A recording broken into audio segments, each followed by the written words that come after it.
Thank you for joining me. Um, what I'm going to send you is this. I redid the SOE graduate handbook in the fall, and I put this together and pulled it out. I think I've already sent you this, but I'm going to resend it. Even if you're not going to join us on for the Sunday visit, I know Dr. Bull has sent out the agenda. So we are meeting on Sunday. Uh,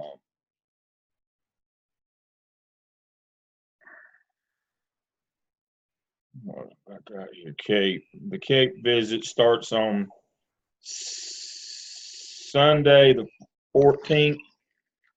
We're going to have lunch sometime between 12 and 12:30, brought into um, Craig Hall, and we're up to start with at 2 o'clock, and I think I'm up at 1 maybe with program coordinators, but adjuncts will be up at 2 o'clock to visit with the team. I don't know if I'll be with you or not. It's immaterial to me. I kind of hope I'm not, so you can speak freely.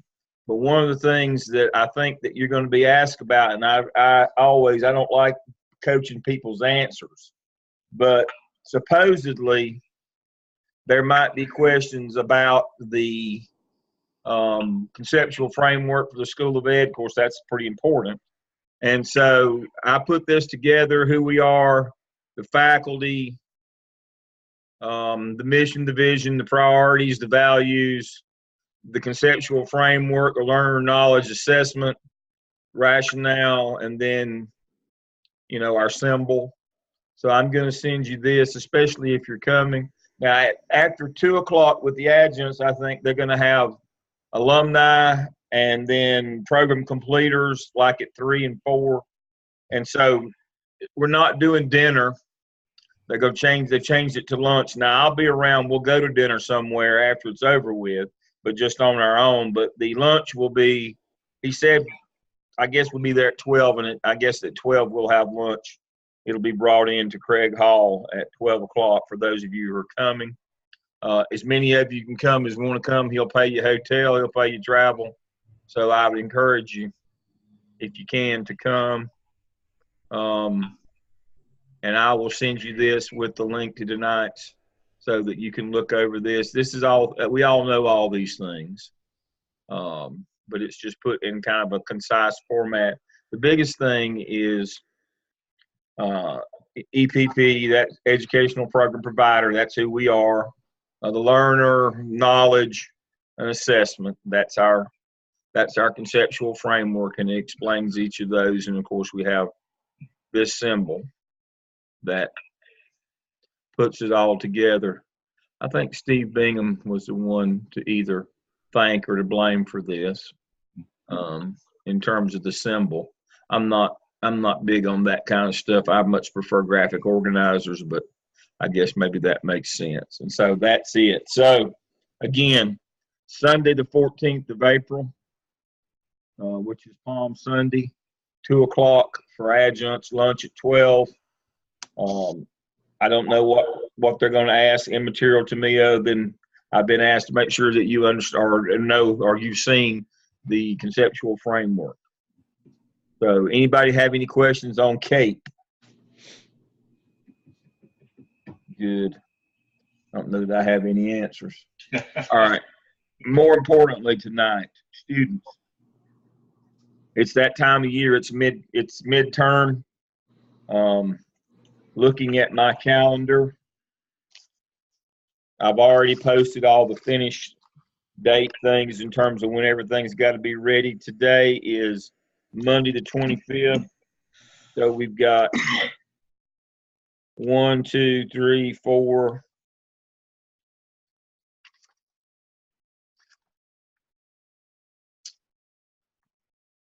5, 6. Yeah, we've only got like 6 more weeks. And we've been through, we're past midterm. But if you have students, we talked about students before, if you have students you're concerned with, make sure that you're sending them emails, following up. Some of them start to hide this time of year. Look at look in your blackboard shell of your class. Make sure everybody knows how to go to. Let's see. Let me do it right quick. Make sure you go to Grade Center in your class shells. Let me do one that.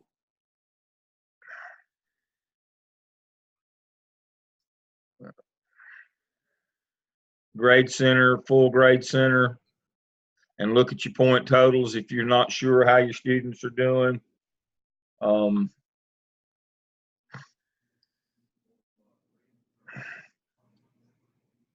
As you can see, I've got one that I've already communicated with. I actually got two. I've communicated with one who a little tardy in turning in their work. Everybody else is good. So I've sent them a reminder today that they're behind on their work.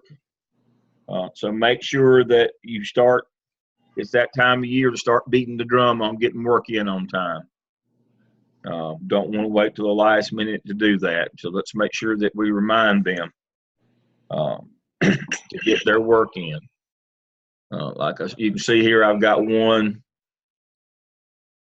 I've got two that need to get their work in, that they're behind. And I have communicated with both of them. So hopefully that will change. So start looking in your grade centers, following up with students, issues, making sure that we're where we need to be. We won't have a bunch to come up at the end to have to do incompletes with. As I've told you, one of the things that I'm looking to start doing more of is give incompletes or give passing grades, but then require students, if they're behind in their portfolio work, to have to audit the next class or audit this class again in the summer to get caught up on their portfolio. I need to know if you've got some of those that look like that might happen. Again, if you've got students who you think are going to pass but are not going to get both their evidence artifacts done, if they're an add-on, or they're one if they're in regular but they're still going to get enough points to pass, I need to know about that. And we need to get a notice out to them that, if you're too far behind going into summer on your evidence artifact work, if you're in 601 add-on, you should have both the AppTel and the AppSell done. If you're in 603 add-on, you need to have, Skip and the OMA, and so forth. If they're behind on that, let me know, and we'll look to drop them into an audit situation for the summer and let them catch up. Now, that means they'll have to go an extra semester. That's better than them flunking out. I've got two this semester that we're doing that with, which makes a whole lot more sense. Again, incompletes, if they just lack a little bit of work, if they can pass, we'll pass them, drop them into an internship only, and keep moving with them. But we want to make sure we do the right thing for them. I hate to charge them again financially for another class if they're not doing well. And if they fail, they're out for a year. So let's start looking at those kinds of things, students who are behind. Now's the time to fix it rather than wait till May. Anybody have any questions, anything that I can answer for you in terms of that?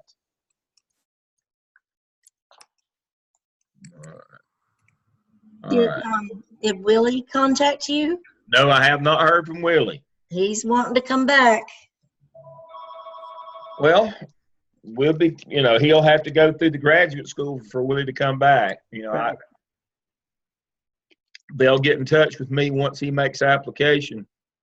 We'll be glad to take Willie back, but we'll take Willie back in like we're doing some of them where they have to come back in 697 internship only until they catch up their portfolio. That's what we'll do with Willie, rather than continue to charge him for classes. Yeah. So yeah, we'll welcome Willie back with open arms, but Willie's going to have to, it's up to Willie to do the work. I had some bad news yesterday. For those I don't know, many of you, Danny's not on tonight. One of our students who's in 699, Sharon Richardson, her mother passed away Friday. She's been dealing with that. That's why she's in 699. Her mom finally passed away. So prayers for Sharon. So she'll extend into the summer. And that's, life. Those are the kinds of things that happen. And we try to be as humanistic as possible. But the standards are the standards, and we'll work with them to achieve the standards. But we can't just pass them through. So, we'll be glad to welcome Willie back. I know Willie's he's a high maintenance person, but we'll be glad to take him back. That's what I live for. Yep, we live for the Willies. That's where you earn your money. Thank you, God, for giving me this opportunity to grow. That's exactly right. You make your money. I mean, you earn your money on the Willies. That's right. What about the Phoenix? People, I feel I'm embarrassed to take the money for some of them. They do such a good job. You don't have to worry about backing up the boss man on payday with Willie. You can look the boss man in the eye and take your check if you're working with Willie. Did you come very close? What about Phoenix? Well, see, we ought to be charging her twice since she has a split personality, and you have to deal with Molly part of the week and then Phoenix the rest of the week. She's had, what is it, CBE? Some kind of post-traumatic something, she says. And yeah, I know, and she has two. I'm a little weary because she does have this documented I know. medical diagnosis, but she has turned in nothing. I know, and she'll wait till the very end. If she turns anything in, it'll come in late. But yes, I'm aware.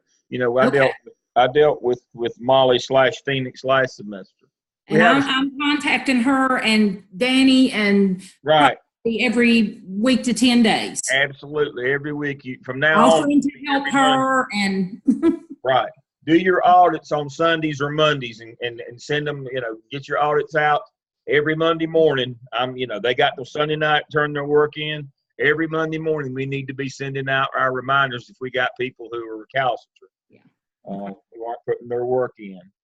And Phoenix Molly is one of those. We do have a student who has some sort of issue, and she has multiple personality disorder, and she has two. She goes, some days she's Molly and some days she's Phoenix.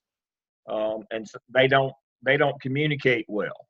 I can't make this up. I'm not smart enough. And so you have to remember which one you told what, because her personalities don't communicate. I'm serious as I can be. And it's difficult. I know. I had her last semester, and she was my Willie last semester for Rachel. So that's a tough one. That is a tough one. But that's who we get paid to work with.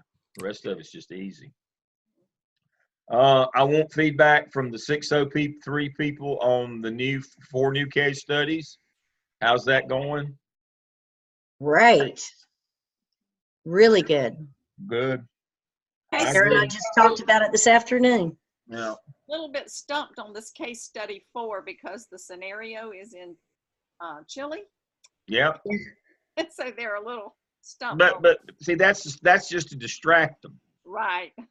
That's the whole point, is to distract them. But we really need to be cognizant of working with in exceptional children, that now the compliance complaints are not from the exceptional children's parents, but the parents of regular ed. When I went to the legal conference in the fall, that was one of the things that they talked about. They did a presentation that now schools are having to deal more with regular ed parents complaining about exceptional ed services because we're doing the inclusion model in the regular traditional setting. And so that's what that case study is about. That it's based in Chile is just to distract them from the law. We throw a lot of bells and whistles in those to kind of distract them, but to get them to be able to follow the law and IDA, those things. And so that's my favorite of the 4. I should have known. It's my favorite of the 4. Dr. Lamb, Yeah. if I could, while you're on the case studies, I did talk to Barbara Todd. I'm having a hard time. They can't all present during our time. It eats up all of our time. Yeah, you might have to, that's one of the things we've been going an hour and a half. Yeah. And we've been able to make it in an hour and a half. Okay. 90 minutes. And I told them that they'd probably be 90 minutes. So I've expanded those. Now, what I did because of that, and you might want to think about this, I told them that we would meet a couple of times fewer. I gave them a week off since we're going 90 minutes rather than the traditional 60 because of those case studies. But you're right. For 3 groups to do the case studies, it takes about 90 minutes. You're exactly right. Well, one thing, and I hope it's okay, that I've done is not every group presents all of them, if that makes sense. So you can do that and rotate them. Yes. Yeah. And now they still have to do the Zoom session. Right. And the power. Their presentation and write their reflection. Okay. I really like the reflections. But yeah, you can do it that way and keep it at an hour. Okay. Or what I'm doing this semester is instead of meeting 16 times, I'm meeting, I think, 14 times and then doing the extra with those. Now, some of the weeks we just do, since we aren't doing case studies, we just do the 60 minutes. But I'm making up the time by since we're going 4 times, we're going 30 extra minutes, so I knocked 2 sections off to do that with them because I felt like it was important enough. I mean, that's one of those things that I think we're getting a lot of value out of those. If I see that one's going to go too long when we're doing those, then I try to make sure the next one or two is shorter. Yes, exactly. You can do that. We can do that, but we really need to focus on case studies in our law class. We've stopped having them write legal briefs because that's just too long, and I'm not sure of the efficacy of that, how much they're getting out of legal briefs. But they really need to do these case studies in the 4 areas that we picked. I mean, those were the 4 highlighted areas from the legal seminar in the fall. We really need to make sure, that's jointly between DPI, school administrators, and Richard Schwartz. So we really need to make sure we hit those 4. After we had some decent ones before, but after I came back from the fall conference and those were the 4 hot button areas, that's when I revised and did these 4 new ones based on what they suggest that we be doing in preparation. Well, are these case studies only in 603? Will they do them? We have others, obviously, in other classes, but these are more involved than the others. Okay. In terms of having to come on in Zoom and do a presentation and do a reflection. Steve Stone's working on some for 605. And we're also working on the 10 standards, the NC Pell standards for 605. Working to make sure that we hit all 10 of those. So we're working on that one now. I don't know that I'm going to add case studies to 602, but we're going to review it this summer, the assessment course. But we're going to look at it. Malia knows more than me, and so she's the 602 expert, and so we may add something there. And Dale, on those 605, we do hope to have, I want to run some of those PESL standards by everybody that teaches 605 before they roll them out, but they're about ready to go. We hope to have that up and running fall at the latest, maybe by the summer. We do have several 605 add-on classes and 1 regular this summer. So we would like to maybe kind of pilot things. It won't be a major shift. We'll be doing the same format, but the content is going to be aligned to those standards. We've been doing those things before, but they were aligned to the executive standards in a vague way. This way, they'll be aligned to the PESL standards specifically. And we think that will help our 605 people. But so that's where we are with curriculum review. We're close to, or Steve's close to the end of 605. I've just completed 603. I'm getting your feedback now. I don't like to do more than one, one a semester or one a year. We kind of got to get those. I don't want to have too many irons in the fire at one time. We just completed 601 last year, and that was a major ordeal. We overhauled it and put two new case studies in it, one that mirrored the AppSell and one that mirrored the AppTell, and so that one's solid. 603 is good. I really like them, not because I designed them, but I really like the case studies have worked really well for me. In 603, Anita's got 604, done a really good job with it. Steve's working on 5. We're going to try to get back to 2 this summer into the fall, and then of course that'll lead us back to start the process again. You're always trying every 2 years to make sure that you're relevant. That our folks, when they go out, that they're speaking the right language in order to get the job and do the job. I think one of the best thing about them that we're learning from those reflections is the way they have had to deal with their groups and the stronger leaders in their groups that say, no, I believe it needs to go this way. And it's been really interesting to watch that unfold, but then to turn around and read their reflection on that. I've really enjoyed that. Yeah. And learning a lot about leadership. Well, the reason I really like the case study format as we're doing it is it really highlights virtual collaboration. Yes. Which is really difficult to get to train students in an online only program, to give them the opportunity to collaborate on a work product virtually. And that's what they have to do. That's the whole notion of case studies, is that we need to be able to do more virtually than just look at one another and talk. That we need to be able to work in a collaborative environment and produce a product. And we need to train our students to be able to do that. And so that's the beauty of it.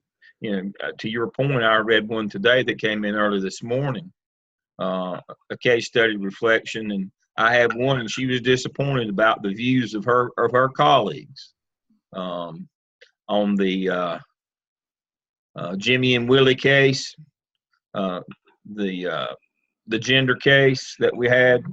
And she was really upset about some of the strong views that some of her people in her group had. And I thought, well, that's a good thing that was a good learning experience for you. We're probably not as far along as we thought we were.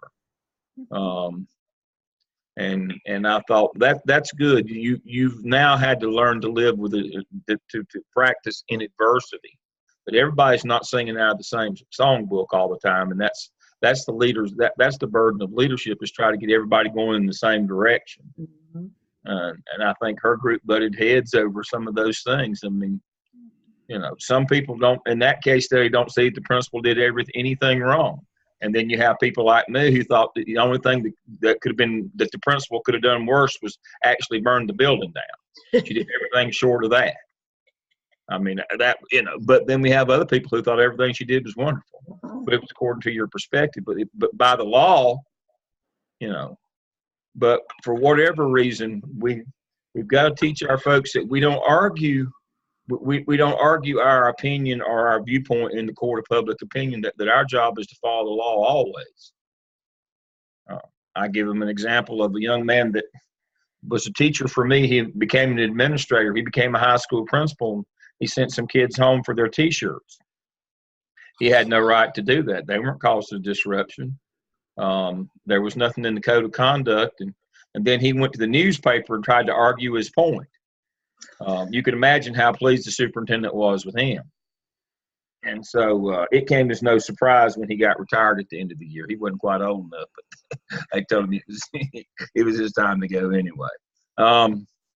But that's the kind of thing that we don't want our folks to do. We want them to follow the law always, and be on the right side of the law, and not just say, well, I'll just argue in the court of public opinion, and parents will come to the board meetings and act like nitwits and everything will be fine. No, that's not what we want our folks to do. We want them to be lawful and ethical. And so now one of the things that I do with that, each one of these case studies, they have to go through the legal paradigm, and then they have to go through the 4 paradigms of ethics with each case as well. Did the administrator act with ethical concern? You know, you got your 4 paradigms of ethics: care, justice, profession. What's the other one? Care, loyalty, justice, and ethic. Yeah, and profession. The 4 ethical paradigms. I put them through that as well. I want them to be legal, but I want them to be ethical as well. So that's something that you might want to look at, is the ethical, to add that piece, the ethical paradigm, when you get to this last one, number 4, to make sure that our folks understand their ethical responsibility as a school administrator, and they're legal and ethical. So I think that's a good one.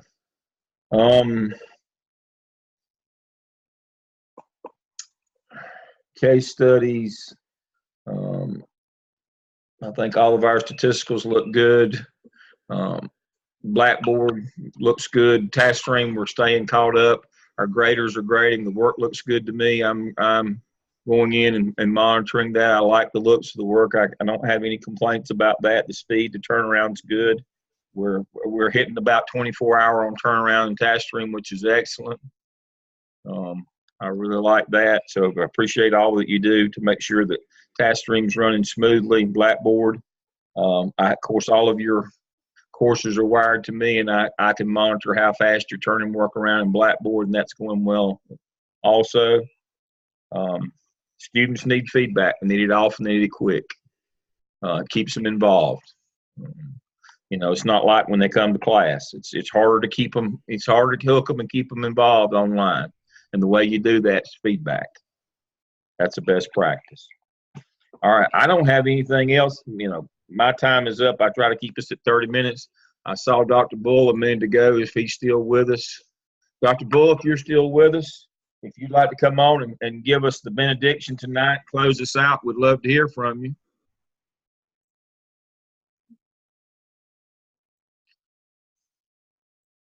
He's muted himself. Here, let's see. Is he coming back on for us? Dr. Bull, are you there?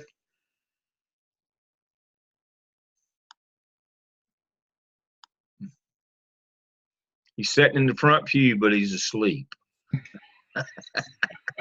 That's better than me. I sat in the back, now I'm asleep usually.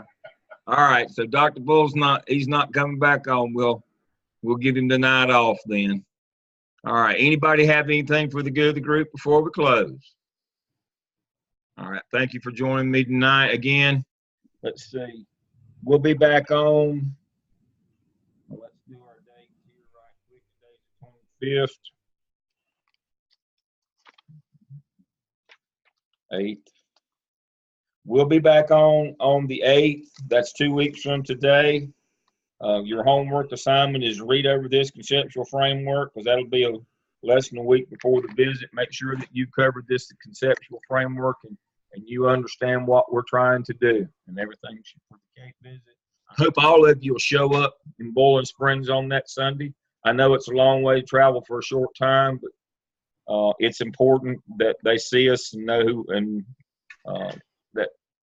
that we are a unit, that we do work together, and that you do know what you're doing.